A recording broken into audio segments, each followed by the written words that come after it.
Hi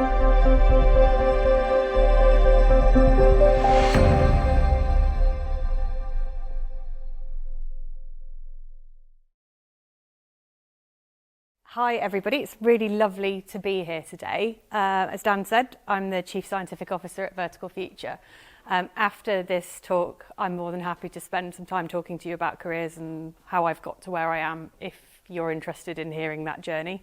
A lot of it revolves around happenstance and a deep, deep love of green things.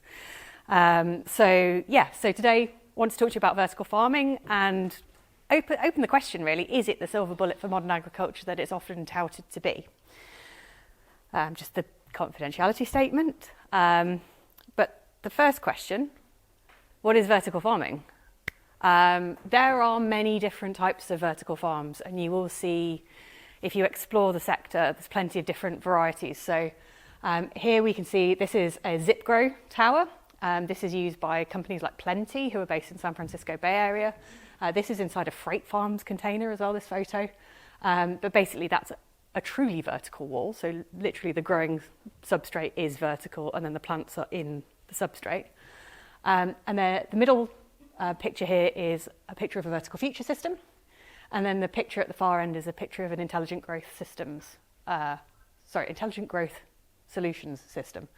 And you can see they're more like the sort of typical stacked shelves that you might expect in many of the growth facilities that you will have encountered. There's different types of nutrients, so you can get hydroponic, you can get aeroponic, drip irrigation, how the hydroponics are delivered changes, and you can see that you get different types of lighting as well. So things vary from system to system, so vertical farming isn't all the same thing, and it will vary dependent on the system provider. The commonality between them all, though, is that it is a fully controlled environment. So again, much like the growth rooms that you will have encountered during your studies, we can set the daylight intensity, we can set the wavelengths and spectra, we can set the humidity, we can set the temperature. We can control everything. We can make everything the ideal day for that plant to grow. And so you don't have to deal with the constant sort of changing of seasons that you might expect if you're growing outside or in other forms of controlled environments like glass houses or polytunnels, which are a bit more susceptible to the weather. And when we look at like the challenges that the planet faces, when we think about food production, we've got a lot of people. So, how do we feed 10 billion people? We're going to need 56% more food to feed that number of people by 2050. What we don't want to do, though, is use more land, because the use of land on the planet is unsustainable. We currently use 50% of the world's vegetated land for agriculture. And if you were thinking about upscaling that, that's a lot of forest and a lot of carbon sequestration that you're going to be losing if you turn that to agricultural land. So we need to also think about it in the climate resistant way. So we need to think about how we're going to manage additional climate or additional food production systems without massively negatively impacting the planet. So how do we do it in a water use efficient way? How do we use it in a resource efficient way? How do we think about our carbon impact? And so we have designed a system that allows full automation. It allows use of things like automated seeding and robotics to move plants around, automated harvesting and cleaning. That makes person input a lot lower. And actually, with the current food recall crisis that's going on within the sandwich sector, you may have seen, having more automation is a good thing, because the more people are exposed to the crop, or the more the crop is exposed to people, more to the point, the more risk you have of infection and contamination. The areas that we sort of really work in are the multispectral lighting and how we position our lights. So our lights look quite unusual compared to a lot of grow lights that you might have seen, and they sit very close to the crop, and that allows us to reduce the amount of energy that we dissipate as heat, because photons dissipate as heat, and you have the inverse square rule from point of source to point of interception, where you've got heat dissipating, And when you dissipate as heat, you have to put in cooling. And so energy begets energy. And so in order to keep that as low as possible, we try and keep the lights as close as possible, which means we use quite low wattage, but lots of bulbs. We also have dual irrigation systems, so we can do aeroponics and hydroponics. We can also do drip as well, but I don't really sort of class that within the dual irrigation system sort of concept. And that allows us to think about how we manage and recycle the water and the nutrients, because those are also both very limiting resources. And actually, one thing that we noticed relatively recently with the crisis in Ukraine and Russia was that fertilizer prices enormously increased because a lot of the world's phosphate comes from that region. And if you think about the economics of vertical farming, it's worth having a look at lettuce as an example. Lettuce is kind of the classic crop that you might expect to be seen in a vertical farm at the moment. You'd be surprised to see a lot of the bagged salad that you're buying in Tesco's, Waitrose, Asda, whatever. Quite a lot of it does already come from CEA systems like vertical farms. I think 30% of the basil that's consumed in the UK comes from vertical farms, but it's just not labelled as such. But when you look at the amount of fertiliser, of water, potential for food transport depending on where it's situated, and then that land productivity, because you're thinking about the volume that you produce in compared to the flat area, it's a lot more efficient in terms of that sort of use of space.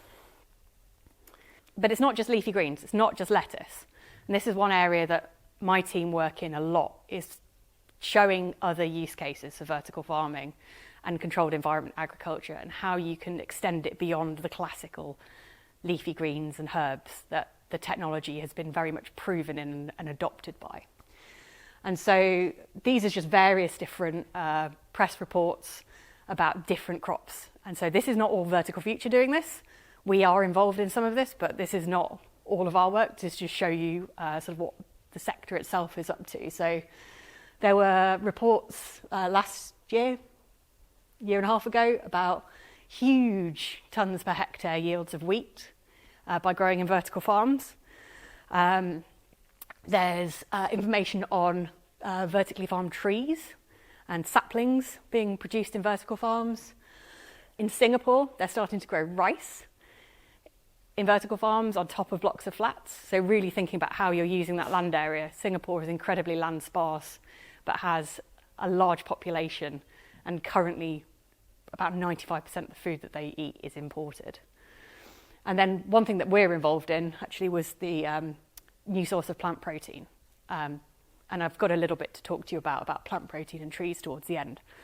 But just sort of keep that in mind, it's not just about lettuce. Admittedly, most of the talk today, we've done the data based on lettuce, but it's not just about lettuce. But one of the big questions in vertical farming is, what can you grow? And you're all plant scientists in this room. You know that it's possible to grow anything inside. The question is, should you? And how does that work out from an environmental standpoint? And how does that work out from an economic standpoint? And so one of the techniques that we've employed at Vertical Future to look at how we're going to see how a crop makes sense or doesn't make sense inside is using life cycle assessment. And so life cycle assessment is a process by which you look at the environmental footprint of a product. And that product can include all of your technology that you've used to produce it and all of the downstream activities. And so it's not just, you're not just looking at like the lettuce itself, you're looking at the system that you grew it on, you're looking at the fertilizer that you use to grow it, you're looking at the energy sourcing that you use to power your lights, and you're even looking like 20 years ahead and saying, okay, now I'm decommissioning my facility, what am I doing with all of the waste material that was part of that facility? It's used really extensively to inform decisions. It can be used by consumers, so you'll often see carbon labelling on food. That will come from a process like this. Governments and NGOs use it to make decisions on investments and how they're going to sort sort of support different sectors and areas. And from our perspective, a vertical feature, it allows us to identify areas to improve our technology and areas to improve the sourcing of different components of our technology. And also to think about how we get them to perform better as well. The critical thing, though, is that the methodology is all covered by the International Standards Organization in a very tedious document, the numbers down there. But that allows us to make sure that how we're doing it is consistent with how other people have done it. So the process of doing an LCA, there's 4 phases. The first being you define your goal and your scope. And so here, what we're looking at is the scope. We've kind of looked at the GWP 100, which is essentially the global warming potential over 100 years. There are many other areas you can look at in terms of scope, but that's where we've looked at here. You can look at what crop you're thinking about. You can think about the time period over which that crop's growing, the time period over which your system operates, and then there's various different sort of bits underneath that. You then carry out an inventory analysis. That inventory analysis is everything from where you're sourcing your consumables from, where you're sourcing your raw materials that you're building your systems from, how you're moving things around, what you're doing with it afterwards. You then carry out an impact assessment, and that's where you really stress the system. You start testing it. You say, what if I change this?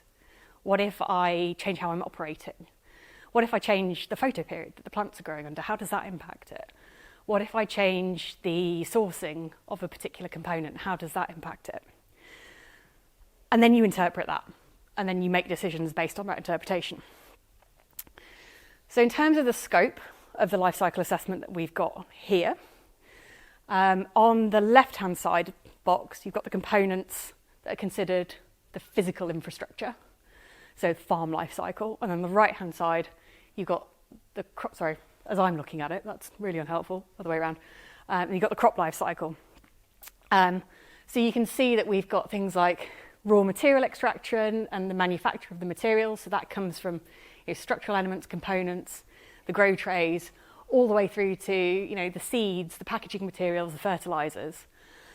You've then got things like farm maintenance and component replacement. If you're running a facility for 20 plus years, are your lights going to run for 20 plus years? You're going to have to replace them quite frequently. Laurel will probably tell you how frequently they'll need to be replaced at the Sainsbury lab. But yeah, there's only a certain number of hours that a diode will burn for until it's kind of done.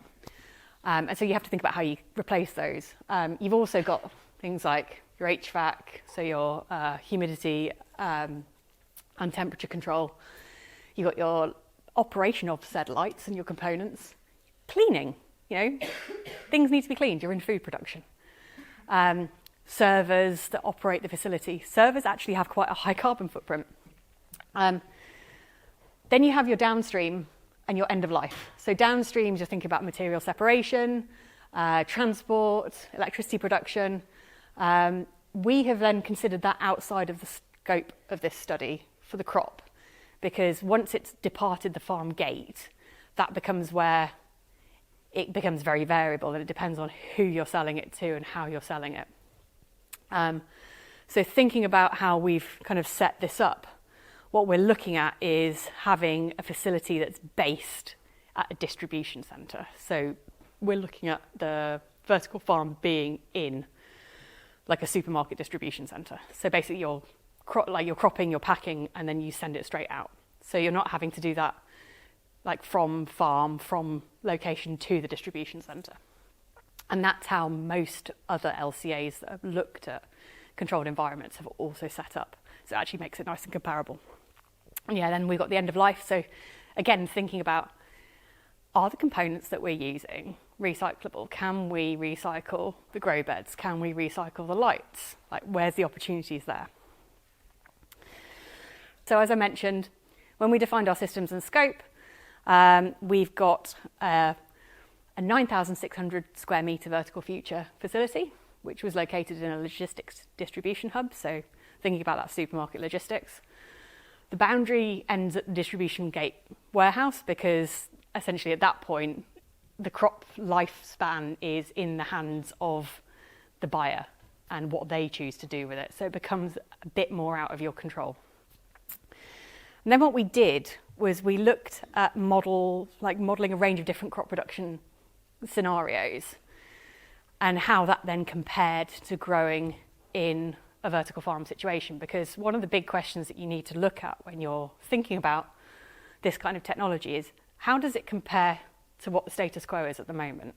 From a product quality standpoint, from an environmental impact standpoint, from an economic and cost standpoint.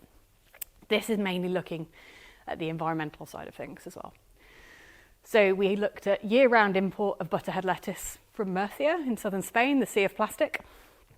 We looked at a mixed model of UK-based production, where you'd be producing in the UK for 4 months of the year and imports from Murcia for the remaining 8 months, which is kind of more likely and it's more what's going on at the moment.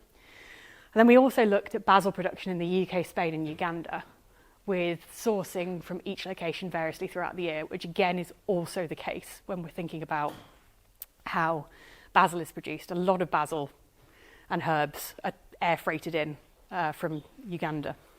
Oddly, I'm going to go straight to the final result, and then I'll tell you about how we got here.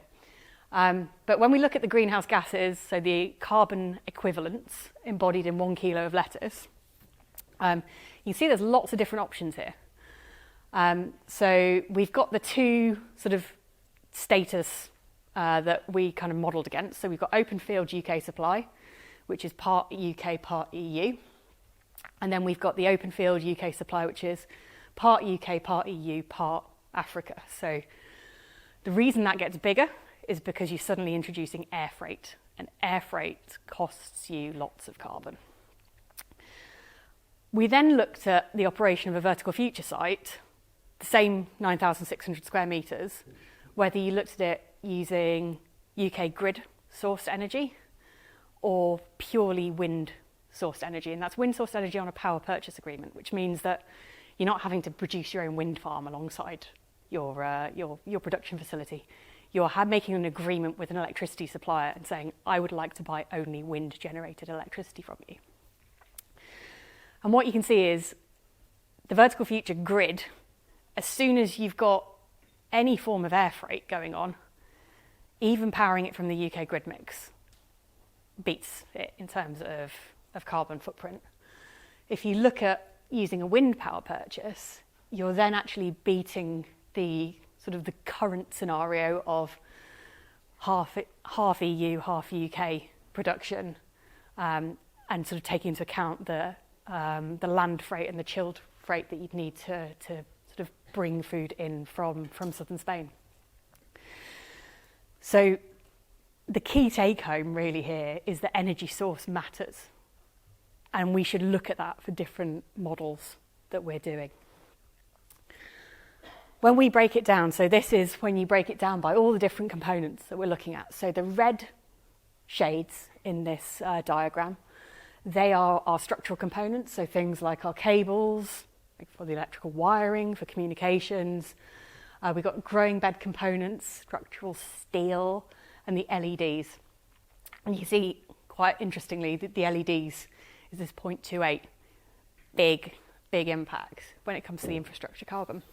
But then the operations, that's all your energy that's being used, predominantly from the sort of the mid-purple, predominantly to power your lights.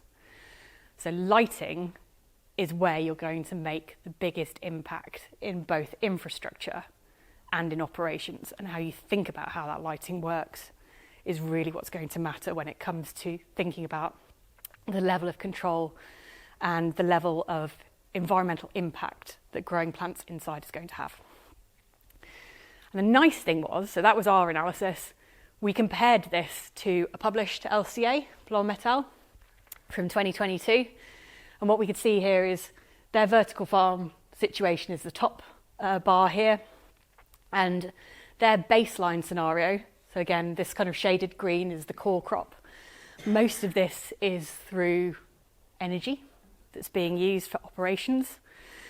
And when they then did their stress testing and their alternative use case scenarios, you could see, comparing the green bar to the yellow bar, that they could massively decrease the amount of embodied carbon as a result of changing to different energy use sources. So in this scenario, I'm just reading on my notes here, they introduced electrification of heating. They had a ground source heat pump. They used steam production with an electric boiler, and they used biodiesel for agricultural machinery. They also had photovoltaic panels for electricity production, and they were considered the most efficient, and it reduced the core emissions by 83%. So again, thinking about how you're powering your system, thinking about where the power is coming from to turn electrical energy into photon energy, to turn that into carbon, that's really sort of the key part here. But when we think about energy, it's actually a really rapidly changing commodity, and this is changing worldwide. But I think the UK is actually a really interesting scenario to think about, because this is how the Department for Business, Energy and Industrial Strategy have modelled what the UK energy mix is going to look like over the next 20 years. And we've actually included this as part of our life cycle assessment. So we've run it over 20 years, and we've taken essentially the average carbon impact across that 20 years. And you can see we've got an enormous increase in the amount of renewables, and we've got a reduction in the amount of things like natural gas and coal, which is a good thing. So we are decarbonising our electricity supply. We're also starting to import a lot more as well. And much of that comes from France, and much of the French grid is nuclear.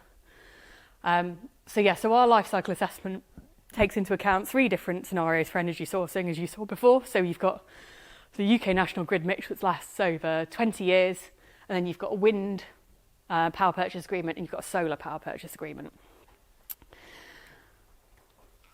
But the other thing that we need to consider is actually geography really matters. So that was the UK that I just showed you all the data for. But this is Saudi. And so vertical farming systems are widely touted as sort of a really great solution to food insecurity in regions where production is difficult. And so the GCC region is a part of the world where food production outside is quite hard because it is very hot and very dry, and there's not a lot of water.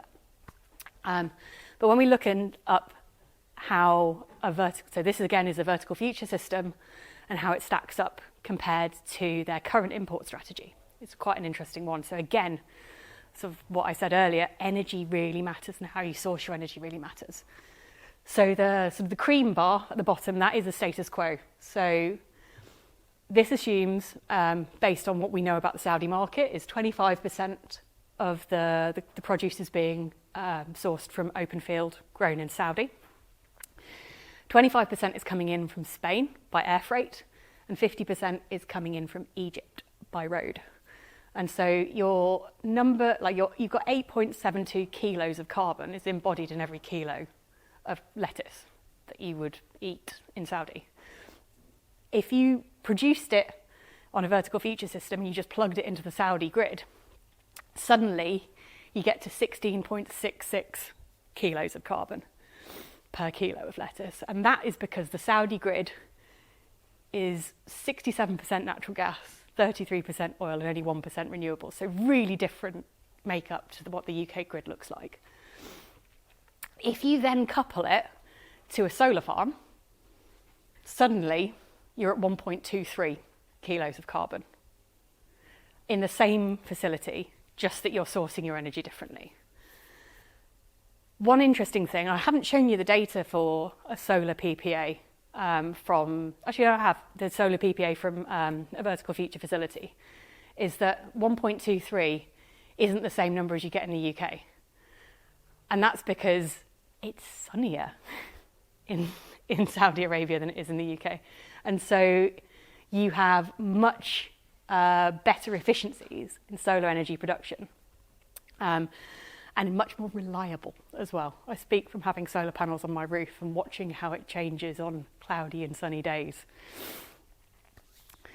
But one thing we've been able to do within our life cycle assessments is identify emissions hotspots. So this is a Sankey plot. Apologies for anybody who's red-green colourblind in the room. But basically what this allows us to do is, the thickness of the bars tells us where the carbon flow goes on. So here we've got the balance of eCO2, so CO2 equivalents. 21% comes from the infrastructure, whilst 76% comes from operation of the infrastructure. So when we look into this Sankey diagram, the main infrastructure targets are the printed circuit board manufacture for LEDs. Printed circuit boards are made using potassium dicyanurate,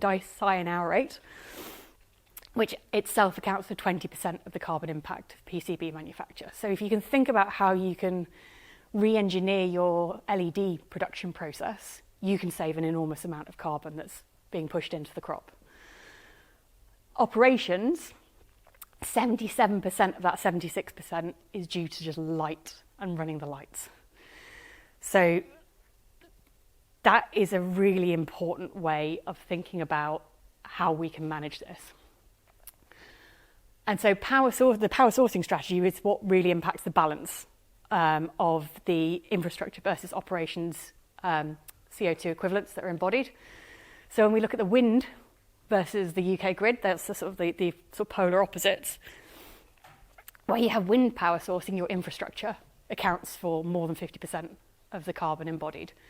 Whereas when you're sourcing from the grid, your operations accounts for more than 50% of the carbon embodied. So again, it's a trade-off between technology development and technology operation and how you think about how that works. So as I said, LED fixtures is the largest contributor of infrastructure carbon. So here we've got some data to show. So this is, the upper chart is the total infrastructure. And you can see 67.3% of it is due to the LEDs. And then we've got, when we break that down and we look at where all that's coming from, most of it's in the printed wiring board. Then we've got things like power supply units, as well as adhesives. The diodes themselves are actually pretty low impact. So the choice of materials and manufacturing process has really been highlighted by this analysis. And when we look at how vertical feature systems compare to other CEA systems, one thing that's quite unusual about our systems is they're made of food-grade stainless steel. And that actually allows us to get a lot of this back. So this area here that's shaded, that is carbon that we can get back in the recycling process. So that after, like that downstream life. And that's one thing that really sort of differentiates. And then the PCB manufacture is obviously really key for the LED panels. And so what we've been doing at Vertical Future is looking at how we can change the manufacture process for LED panels such that we can make it more efficient. Being somebody who is of Yorkshire stock myself, I can tell you that if you're saving on carbon and making more efficiency gains there, you're also saving money. So you're making it more economically efficient as well as environmentally more efficient. Okay, we're all plant scientists in this room. So here's the real question. How can you reduce the energy used to grow crops without impacting on product quality? And the simple answer is what you do with your lights. And so this is a picture of a vertical feature light. This is one of our older versions because it's got our old logo on it. But we have 5 different LED channels. They cover UV through to far red. And it allows us to play tunes with not just the amount of light, but also the quality of the light. So the wavelength as well as the sort of like total micromoles that are delivered. And again, going straight to the sort of the punchline, if you optimize your light recipes, you can save 22.4 kilowatts per metre squared per year, which at current electricity prices works out as £8.30 a metre squared every year, which over the farm that we've talked about, the 9,600 square metres, is just shy of £80,000 in operating costs. So it's not a small amount of cash that you're saving by thinking about having an optimised recipe. And yes, you get a reduction in yield. So if you're looking at kilos per metre squared as your sort of critical output, it's not going to look as good operating like this as you could operate it with a sort of a standard or a high blue recipe. But you're using 30% less energy, which actually makes your energy conversion into crop much more efficient. So you're 24% more efficient by taking that hit in yield because you're using significantly less energy to do so. So that's just amount of light that we're putting in. When we think about spectral choice, that's also a really important consideration. So these are some of the numbers that come out when we think about how we model our life cycle assessment. So not all spectra are made equal in terms of the colours that are delivered, how the plant responds, but also how much energy it takes to turn electrical energy into light energy. So longer wavelengths, so your UVs and blues, actually cost more than your shorter wavelengths, so your reds, your far reds. And so you can see by changing the mix of your energies, of your wavelengths, it changed the carbon impact. This is UK grid, so that's why it's sort of a relatively high number. But you can see the different impacts of red, green, far red, blue LEDs within that. And so if you change the balance, you change the potential carbon that's embodied. This we modelled, and then we tested, because we felt, and we know, that plants respond differently to different colours of light. So how a plant responds to red light is going to be different to how a plant responds to blue light. The quality of that leaf will change, but you'll also get different metrics like leaf area index will change, thickness, the width to length ratio will change, the amount of petiole versus lamina will change. These are all really important quality metrics to measure, but also the amount of petiole, for example, will substantially impact how much that product weighs, and so the amount of kilos per metre squared that you're going to get.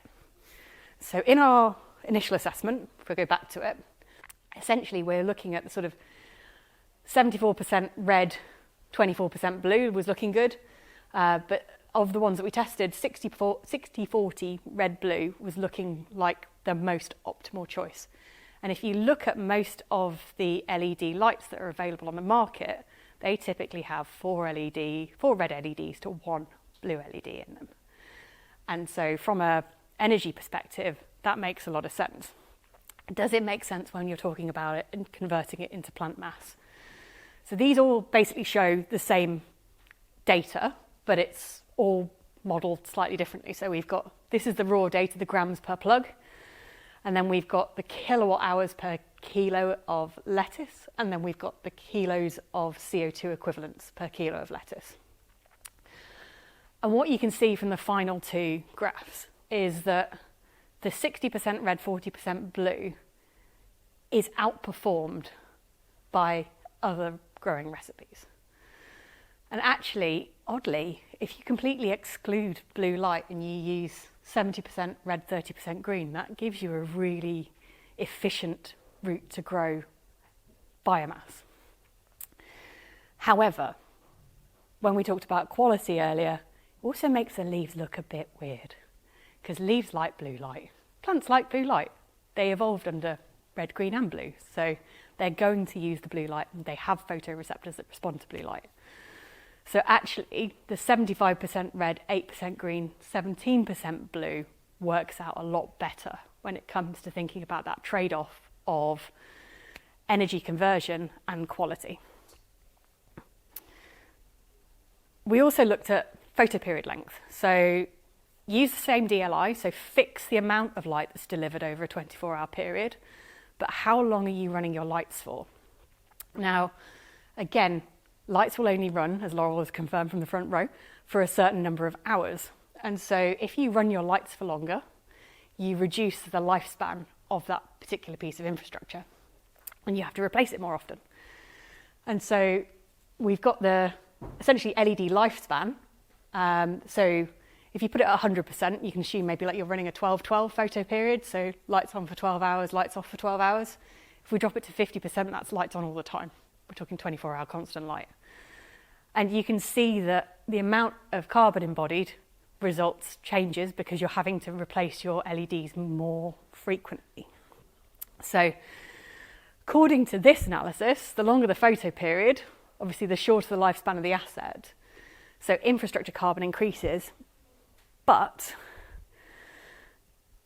yield increases, which offsets the impact of a greater turnover of infrastructure.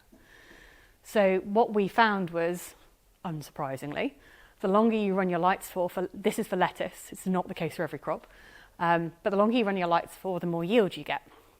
So a 24-hour photo period gives you a greater yield per unit area than a 12-hour photo period.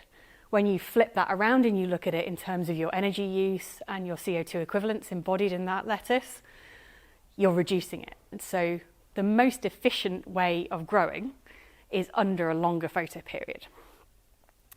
But 24-hour light makes for quite leggy, strange-looking plants, as those of you who have pushed plants to speed breed, to sort of produce seed quicker. If you grow them under 24-hour lights, you get to where you want to be quicker, but your plant looks a bit stressed for it. And so this is some work that we started with Alex Webb at the University of Cambridge. We've got an Innovate UK grant that's looking at this. And what we're trying to do here is fool the circadian clock. So this is a time lapse of some plants on our systems, and we've got them growing under 24-hour light. But what we're doing is we're not giving them all the spectra at the same time. So we're giving them red for 12 hours and blue for 12 hours. We've also got some other strange choices where we're doing 2 hours of red and blue at the same time and then 1 hour of darkness. But actually that turning on and off of the LED really impacts its lifespan, because turning a light bulb on and off is more likely to sort of like reduce its operational life. So for us, it makes more sense to keep the light on and leave it on for longer. But what we're seeing here is we get greater biomass when we leave the lights on for longer. We're seeing that across total leaves, we're seeing it across like the leaf area increases, but the cool thing is the leaf number doesn't increase. So what we're producing is bigger, fatter leaves at this point. So to conclude, vertical farming, is it a silver bullet for modern agriculture? I think the best sort of conclusion here is it depends. And this is the classic thing that I tell our engineering team all the time is, what do you want from me? I'm like, it depends. Depends on like what we're growing and how we're growing it and where we're growing it. For the right crop, it can work. For the right energy sourcing, it can work. For the right geography, it can work. But you need to think about that whole scenario that you're putting that system into and how it then sources around it. So you can grow any crop in there. Should you grow any crop in there? And that's the real question that you should always sort of hold at heart. The other thing that I would say is also follow the data. And there's a lot of data out there. And this is some extra data that I wanted to show you that's come out recently from some of our facilities. So we've fed data from various trials that we've done into our life cycle assessments. And so this is some tree sapling production. So we've been working with the Blenheim Estate as part of a reforestry project to produce new saplings that they can then plant out. And the cool thing is we're comparing it side by side with traditional nursery grown saplings that they're growing. All of these seeds were collected from the same location. They were all germinated in the same way. It's just some were transferred into cell grown in a greenhouse, and some were transplanted into the equivalent size cells in a vertical farm. And you can see these hornbeams side by side look quite different. They're the same age. They're not the same physiological age, but the same age. And when we think about what our sort of LCA, how that works, because you think, oh God, growing trees inside, that's probably going to be enormously terrible compared to growing them outside when you think about the amount of carbon impact. We're actually looking at 0.05 kilos, so that's like 50 grams carbon per sapling at the exit from the VF facility. One thing that isn't shown here, but is expected based on the root structure, is that these trees will survive a lot better than the cell-grown trees when transplanted outside. And so that means its downstream life as a tree has a much greater capability for sequestering carbon because it will have a longer useful life outside, and it's less likely to fail at an early stage post-transplantation. We've also looked at protein production. So we have a project where we're working with Catherine Denby at the University of York, and we're using amaranth as a test crop. And here we've got, under very early stage experiments, but we're looking at 2.8 kilos of carbon per 100 gram of proteins from a leaf-sourced protein. That's about equivalent to grain. It's not as good as peas and pulses, which are 0.8 and 0.4 kilos respectively, but we are significantly better than things like beef, lamb, chicken, milk, sort of classical sort of sources of protein. And the really cool thing here is when we look at it under equivalent protein measures that they would use in the industry to measure the amount of protein in a chicken thigh, we're actually producing more protein per unit mass in the plant than we are from a chicken. So the plant is at 40% protein and the chicken is at 26. The plant also comes with all the beneficials of all of your antioxidants. It comes with fibre, which you definitely don't get from eating meat source protein. But there's a lot more sort of opportunity in there. And these are two areas that we're working on quite closely in Vertical Futures to look at how our use cases of facilities can expand beyond that sort of leafy greens, where a lot of that LCA analysis has been based on. So with that, I'll say thank you and 10 minutes for questions.